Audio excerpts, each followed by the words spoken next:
Good evening. This is Ali Shah hopping on Almost Facebook Live. Uh, but I'll come on and tell this story that happened to me about a week ago. I went to a meeting. Um, it was a lawyer having a conference. So I goes in. There was several people there. Uh, I think it was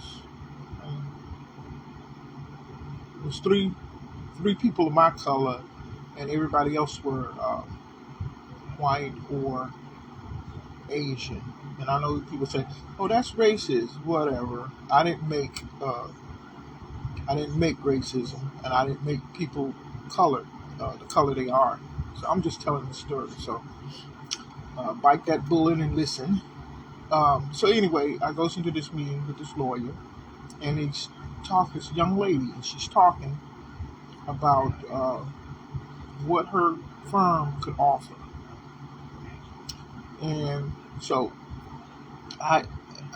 people were going around asking questions about what this firm offers and what they could get done with their situation. And so I asked this question. I'm not even gonna say what the question was. But anyway, I asked this question, and I heard this collective gasp around the room. And so the lawyer kind of briefly chopped on what I said, but then she tried to avoid any other questions that came from me. And when it almost got to the end of the conference, she was saying, I'm not taking any more questions. This is, if you have any more questions, you can sign up for my firm and you can ask them there. And then she leaves out of the room. The question that I asked, she didn't answer. So she kind of danced around the answer as opposed to giving a straight answer. I've experienced this, I must say, all my life. Like, people are saying something, or they're giving you a scenario, or they're giving you a lesson, or they're giving you so-called information, or answers to some question, but their answer is not correct. And what's funny is they know their answer is not correct. But they try to still pass this facade off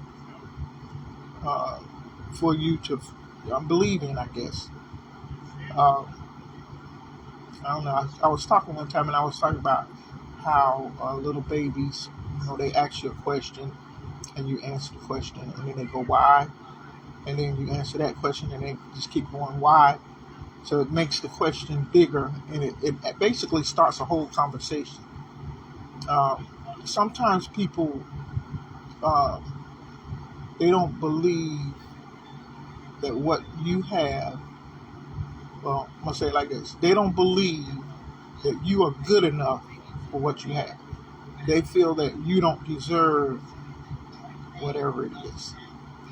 So I had gone into another office, doctor's office, and the doctor came in to talk to me, and I had seen the same doctor before, and she got in this bag of my name. What's your name?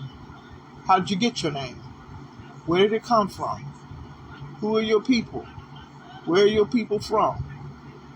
I had experienced this before with a young man whose last name was the same as mine. He was from India, and I was taking care of his mom, and he came in, I guess to observe. I was in my healthcare days. Came in to observe, and the mom was telling him that she liked me because I was, one of her people. I had the same name that she had. And her son, he kind of looked at me funny sideways and walked around the room a couple of times, and then he asked me, how'd you get your name? I said, I got my name from my father. Same way you got your name. And the look that I got was, you know, I didn't deserve. You don't deserve this, or you don't. This you shouldn't have this. But I told you guys before that I observe challenges, and so when I'm challenged, you're just feeding right into my bag because now I have something to fight with or uh, to overcome. Like I said earlier, I don't generally take the easy road out.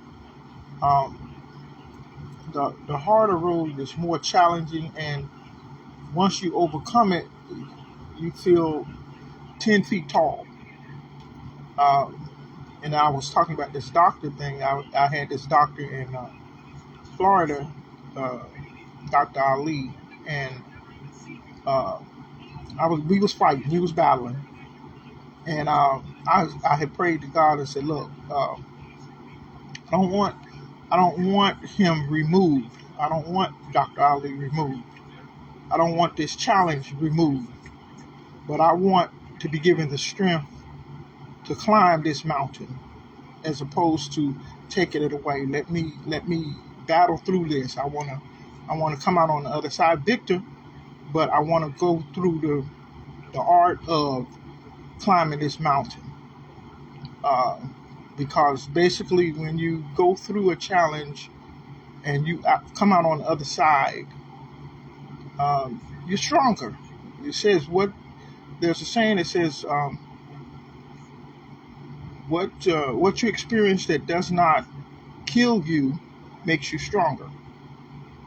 So yeah, that's basically I'm gonna say my epitaph.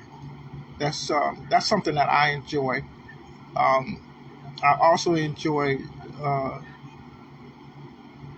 studying people, whatever you're going through with it, or however you reacting, or acting, not just reacting, but just acting. Um, I can sit and watch. You know, it's like to me, it's like watching a movie. I like to watch movies, and also I like to basically I can tell what's going to happen before the movie ends. I can see like ahead of what's happening. When I'm watching movies, I can basically spoil the movie for everybody because I say what's going to happen at the end, and I have never seen the movie before. But to me, that's fun. I'm not spoiling the movie for other people, but just being able to analyze and see what's around the corner, what's going to happen. But anyway, I know I scared a lot of people today, so I'm going to hop off of Almost Facebook Live. You guys enjoy yourself. Have a wonderful evening and be blessed. Thanks. Peace.